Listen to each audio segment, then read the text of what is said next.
Welcome to the Carriker Chronicles, the People Show. Checking the pulse of Husker Nation, ladies and gentlemen. I know exactly what's going to happen in each and every Husker football game for the rest of the year. I'm going to tell you right here, right now. You ain't even got to watch that. I don't know what the hell's going to happen, but we're going to have some fun. Okay, I'm going to give my final record prediction for Nebraska. Are they going to a bowl game? Who they going to beat? Who they not going to beat? And then we can watch all of my predictions blow up sky high, but we can have a little fun in the process. I will say this. I have done like a plethora of research, okay, a plethora. So whether I'm right or wrong, at least you know I wasted some time doing some recon. But real quick, before I dive into this, I want you to have some fun, okay? I want you to predict what I'm going to do in this show right here, right now, because if you think I'm going to predict that Nebraska's going to go to a bowl game and have at least a 6-6 record, easy for me to say, smash that like button. Also, this bye week has been loaded with Carriker Chronicles shows. If you missed it, go back and check it out from earlier this week. My interview with Bill Bush, my interview with Husker volleyball legend Jordan Larson. Tune in on Monday, okay, when I bring on a Husker football legend, Kenny Bell. Let's talk about Nebraska's next three opponents real quick, because I'll tell you right now, they're winnable games. And everybody can look at us and say the same thing, but I'm looking at them and I'm thinking, yeah, I like you what I see as far as a possible win. But let's do this real quick. The third quarter of the Nebraska football season, okay, games 7 through 9, we play Northwestern, Purdue, Michigan State. Northwestern's currently at the moment that I record this video 3-3. As we know, they fired their head coach before the season. They're probably the least talented team in the Big Ten. They play really hard. They also just got outgained by Howard in their last contest, a game they barely won 23-20. Now you got Purdue, who's currently 2-4. They're going to play the Buckeyes, so they're probably going to be 2-5 after they play Ohio State. Now Ryan Walters, he's a young coach. He's not only a first-year head coach at Purdue, it's his first time ever being a head coach, okay? Now, Purdue lost a ton of six-year super seniors from last year's team that went to the Big Ten championship game. All right, Purdue has looked good at times this year, kind of. All right, they've also looked really bad at times this year.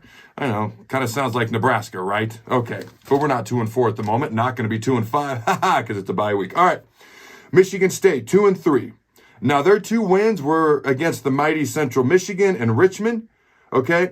And they haven't come within single digits yet of a Power 5 opponent. There are three Power 5 opponents. Their average margin of loss in those three games is 22 points per contest. Okay, and honestly, I looked at their upcoming schedule. They play Rutgers, Michigan, Minnesota. I predict they lose at least two of those three games, okay, before they play Nebraska on November 4th. And if I'm right, that makes them at best 3-5 when they get ready to play the Big Red, okay? Now, they've really been a dumpster fire with all the Mel Tucker stuff, all right, and that whole debacle.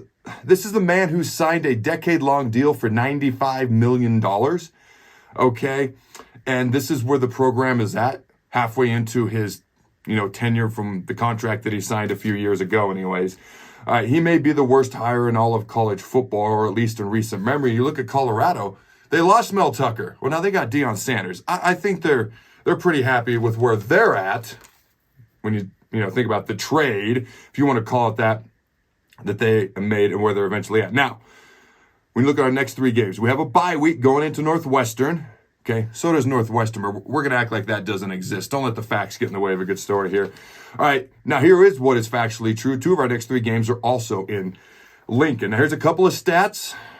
They're not going to make you feel merry or holly or jolly, but they are what they are. The facts don't care about your feelings. Nebraska's last bowl game was in 2016. Okay, that was the Music City Bowl versus Tennessee. Mike Riley was our head coach. Every single Power 5 program, every single one of them has been to a bowl game since, unfortunately, except for Nebraska. Now, the Huskers also went to a bowl game in 2015, beat UCLA, who was heavily favored in that game, the Foster Farms Bowl. And I only point that out because we were 5-7, and that academic stuff got us in. Academics matter, don't get me wrong. But when it comes to a bowl game, I don't want to get into a bowl game because we're 5-7 and because academics. I want to be at least 6-6, if not better. All right. Now, the last time Nebraska had a winning record was 2016. The last time Nebraska won double-digit games was 2012. It's 2023. Okay. Now we can put that crap behind us. Preseason, I try to be unbiased. All right, as you know. Preseason, my prediction was Nebraska would be 7-5. That's still very plausible. So is 5-7. So is, I don't know about 9-3, but 3-9 is 7. I don't 7-5, 6-6, 5-7. That's all very plausible right now. Okay, let's do this. Let's have some fun. But before we do, all right, ladies and gentlemen, if you haven't done so yet, do me a favor. Go to dpsconstruction.net. This show is brought to you by DPS Concrete Construction. They are your local concrete experts, and this show is brought to you by them because the company is great. The work they do is great. Jason Armstrong, the owner, is great. I highly recommend DPS Concrete Construction. Check them out at dpsconstruction.net. All right, you look at Northwestern, Purdue, Michigan State. When I went game by game, and I'll show you this right here, I have W's next to all three. Just when I look at a single game in a vacuum. Now I step back and I say to myself, are we really going to win all three games? Do I really trust Nebraska to win all three games? Whether we're more talented, whether we should win, whether we got a bye week, whether we got home field advantage, whether other teams are a dumpster fire with their head coaching situations. In a one-game vacuum, I would predict us to win all three games. But do you trust Nebraska to win three in a row? And not at somewhere? There's a learning process. There's a building process. We have like a million guys that are injured right now, unfortunately. Speedy recovery to all of them. So here's what I'm going to do. I'm going to look at it as a 3-game set. I'm going to say we're going to win 2. And I feel good about that. I really do. Somewhere along the way, we're unfortunately going to lose a game that I don't think that we should. I don't know which one. Now, I do think we're going to beat Northwestern. I like coming off of a bye. I really do. And I know they're off a bye too, but I just like it in Lincoln. I really do think we're going to beat Northwestern. It's Purdue and Michigan State. Somehow I think we go 1-1. I'm not sure which one's the win, which one's the loss. So that would actually put Nebraska with a winning record. Okay, we'd be 5-4 at that point. Now you bring in Maryland. This is a much improved Maryland team. All right, they're 5-1 right now as I record this video. Okay, played Ohio State, lost 37-17, worst teams to lose to. Now, they got a kind of a tough schedule coming up. They've got Penn State. They've got Michigan. By the way, Ohio State, Penn State, Michigan, the top 3 scoring defenses in the entire country are those 3 teams. Now, they've also got Illinois, Northwestern, not barn burners, okay? They're averaging 35 points per game. You want to be good, put a Tagovailoa at quarterback. Tends to make any team pretty good. They're averaging 281 pass yards per game. I was surprised when I saw this. They have a top 20 defense. Okay, giving up 17 points per game. But when I dove a little bit more into their defense, offensively, they've got athleticism at the skill positions, more than Maryland has probably had in a long time, about 20 years. Last time they won a conference title was ACC Championship 2001. They went to the Orange Bowl. I think they lost to the Gators. But anyways, I digress. What they did defensively is they went to the transfer portal. And they got a lot of size, and they got bigger, okay, up front in their front 7, and it's really improved their defense. Now, we could win this game. I'm not predicting us to win right now. If we do lose, that would put us at a 5-5 record. And then we got good old Wisconsin and Iowa. All right.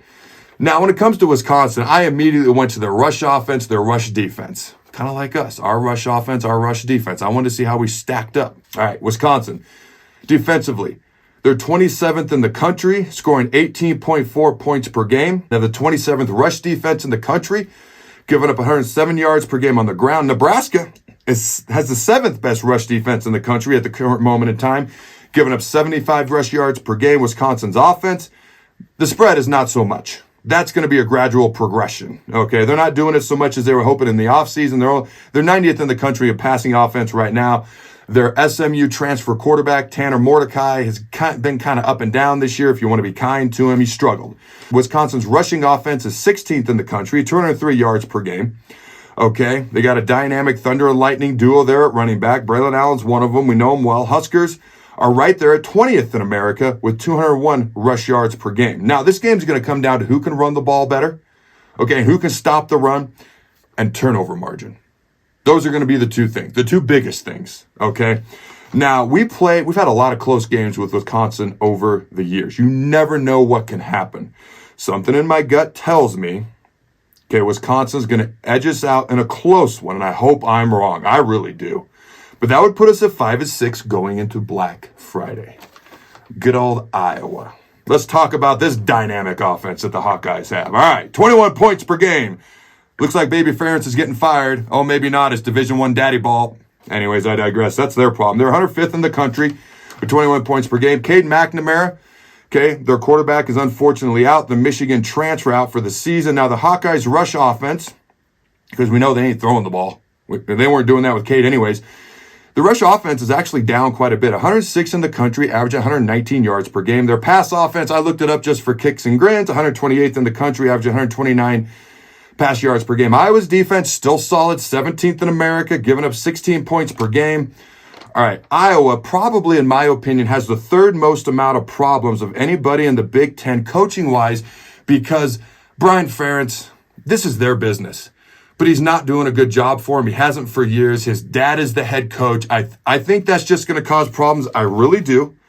Division I daddy ball issues is what I said. That's their problem.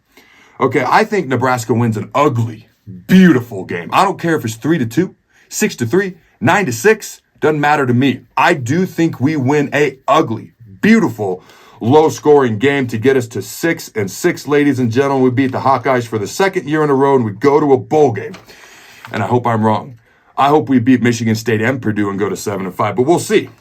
Now, if you would consider 6-6 and go into a bowl game a successful season for the Huskers, if you didn't smash the like button earlier, do it now. I got some questions for you, and I got more than I normally do. I've got 4 questions for you fine folks at home. Please answer at least 2. Number 1, do you believe Nebraska will go to a bowl game? Number 2, what do you think Nebraska's final record will be? 6-6, 7-5, 5-7, 8-4, 9-3, 3-9. All mathematically possible right now. And number 3, is this the best you've felt about a black shirt defense since 2009? Number 4, and I want to read this real quick. All right, Nebraska has made 33 out of 53 field goals since 2020, 62%. For reference, Alex Henry finished his career 68 of 76, 89%. And here's why I ask. True freshman kicker Tristan Alvanos had a rough start to his career, but he's uber talented. If you agree with me and you think he can get it turned around, he can have a great career as well. Comment yes below. And if you don't think so, comment no. As always, don't forget to check out CarrikerChronicles.com. We've got the Where Are They Now, the Fan of the Week. We do have merchandise. We've got Carriker's Crew with John Johnston, Corn Nation, Doc Talk, Rob Zadiska, Corn Cray. So much stuff I can't even think about it because we're constantly adding new stuff. The Big Ten Show. Check out CarrikerChronicles.com. Go Big Red, and always remember to throw the ball.